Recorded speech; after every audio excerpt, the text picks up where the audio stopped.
I don't think so. No, no, no, no.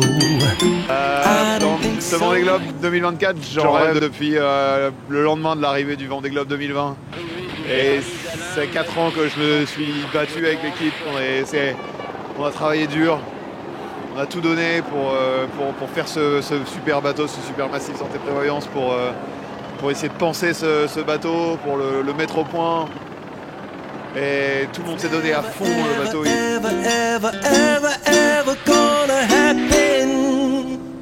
Une rafale, j'ai jamais vécu des émotions pareilles. C'était de la folie là. Cette ligne d'arrivée avec la lumière comme ça du jour qui commençait à percer. J'ai jamais vécu ça de ma vie. C'était incroyable. C'était incroyable comme moment. C'était de la joie. C'est la plus belle ligne d'arrivée de toute ma carrière, de loin et de loin quoi. De loin. Incroyable.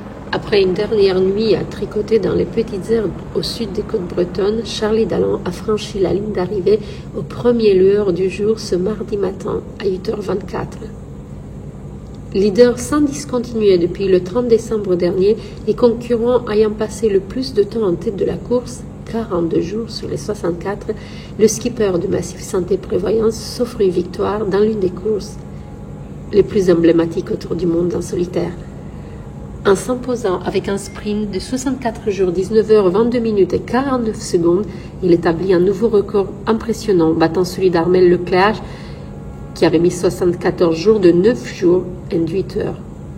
À 40 ans, le Normand signe ainsi la performance la plus marquante de sa carrière.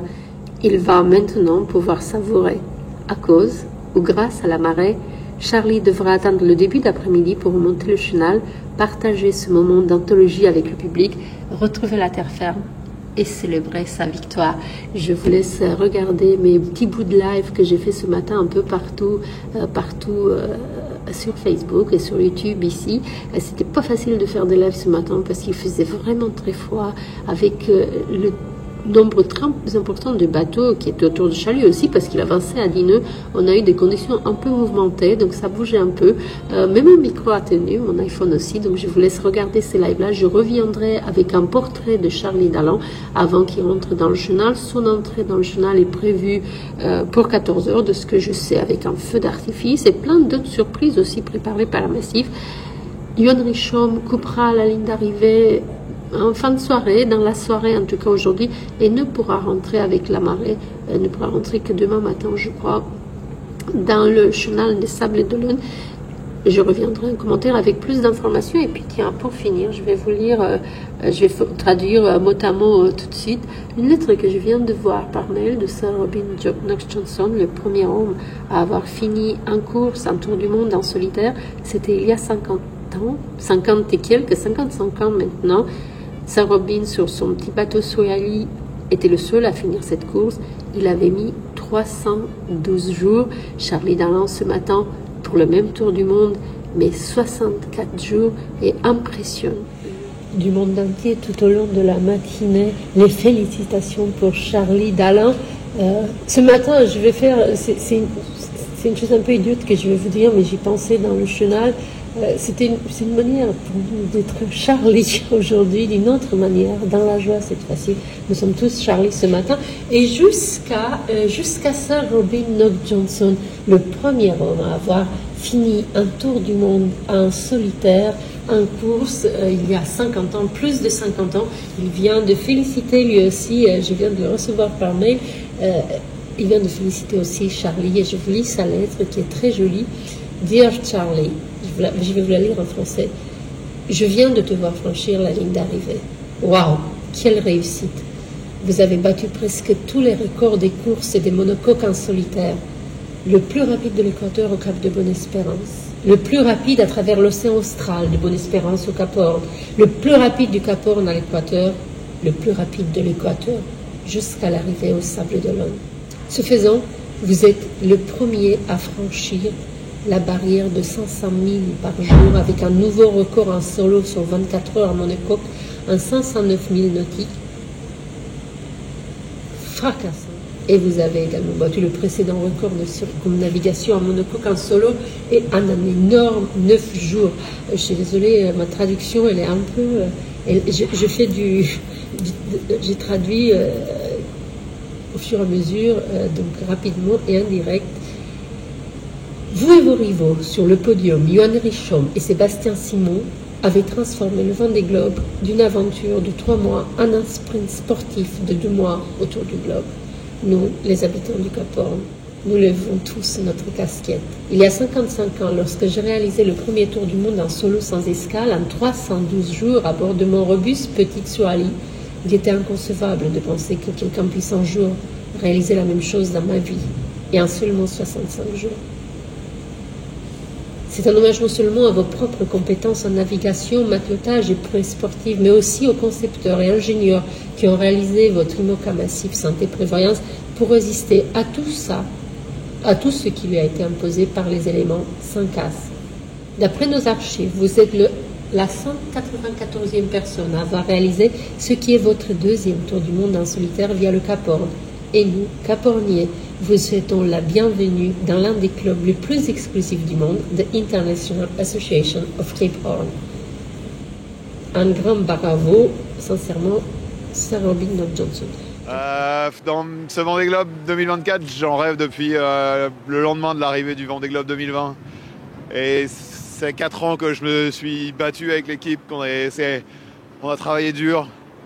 On a tout donné pour faire ce super bateau, ce super massif santé prévoyance, pour essayer de penser ce bateau, pour le mettre au point. Et tout le monde s'est donné à fond, le bateau il était nickel et voilà, ça fait 4 ans qu'on vit pour ça. Et ça y est, on a atteint l'objectif. C'est super. Mais tu t'interdisais toujours de penser au résultat, tu pensais d'abord à la manière, tu l'as montré tout au long de la course, tu as fermé toutes les portes à Johan ces 3 derniers jours. Vraiment jusqu'à cette nuit, on regardait la ligne et tu tricotais des bords vraiment jusqu'au dernier bout pour aller chercher chaque oscillation du vent. Maintenant, tu peux savourer le résultat quand même. Ouais, je suis super heureux. Super heureux de ce résultat. C'est génial, quoi. Le Vendée Globe, la victoire du Vendée Globe, c'est quelque chose d'unique. Et c'est super. Je sais même pas quoi dire tellement je suis heureux d'être de retour au sable avec un record en plus. Et non, c'était une course vraiment intense. J'ai l'impression d'être parti avant-hier. Franchement, j'ai l'impression d'avoir fait une course de 48 heures. Tellement c'était intense, tellement c'était rapide, tellement ça a enchaîné. On a descendu l'Atlantique Sud à une vitesse folle, 23 jours de mer du Sud. C'est incroyable aussi. Remonter de l'Atlantique, pareil. Tout à l'heure, avant de franchir la ligne d'arrivée, je me disais mais j'ai l'impression d'être parti il y a 2 jours, quoi. Vraiment, j'ai vraiment l'impression d'être parti il y a 2 jours, quoi. Il y a juste la température qui a changé, quoi, mais non, vraiment super cette course. Le bateau, j'ai eu quelques soucis, mais vraiment pas grand chose.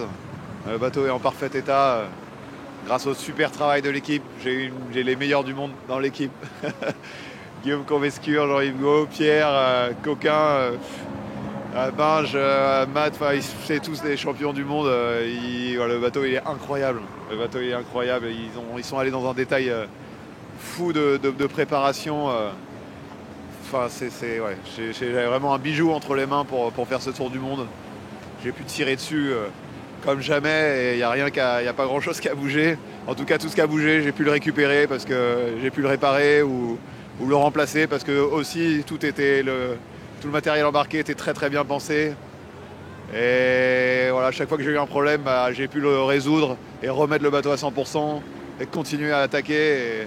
Et voilà, ça fait le résultat que ça fait. Et voilà, je suis le plus heureux du monde aujourd'hui. Et tu es quand même le premier marin à gagner et en tout cas à couper la ligne consécutivement 2 fois sur un Vendée Globe en première place. Voilà, Michel Desjoyaux reste le seul double vainqueur, mais je suis heureux de partager avec lui le fait d'avoir franchi 2 fois en premier la ligne d'arrivée de cette course mythique. Voilà, je suis fier de partager ça avec lui. Il faudrait que je revienne une 3e fois pour le rejoindre au club de la double victoire. Mais je suis vraiment heureux de 2 fois de suite d'arriver à franchir cette ligne. Mais je pense que ma copie 2024, elle est vraiment à maturité, elle est vraiment meilleure, une qualité bien supérieure à ce que j'ai pu sortir en 2020, même si 2020 était déjà super. Mais voilà, je suis vraiment content de mes trajectoires, de mes choix. Et ouais, c'est un super bilan de ce Tour du Monde, quoi. Et on t'a trouvé super serein, même dans ce match contre ton meilleur ennemi en fait depuis des années. Ouais, ça a été un match incroyable avec Johan. Vraiment chapeau à lui. Lui, c'est son premier Vendée Globe et pourtant on dirait que c'est son 3e ou 4e. Et il a attaqué comme un fou dans le sud. C'était vraiment incroyable à quel point on a l'impression qu'il avait fait le Vendée Globe toute sa vie. Et ouais, vraiment bravo à lui. Et je pense que c'est grâce à lui qu'on a fait le Tour du Monde en si peu de temps, parce que voilà, ça m'a aussi moi poussé à toujours renvoyer de la toile, renvoyer des ris, régler le bateau en permanence pour aller chercher les systèmes, creuser. Et voilà, je pense que c'est grâce à ce duel qu'aujourd'hui il y a un record de battu. Je pense que c'est grâce à Johan et au duel intense qu'on a vécu pendant une grande majorité du Tour du Monde.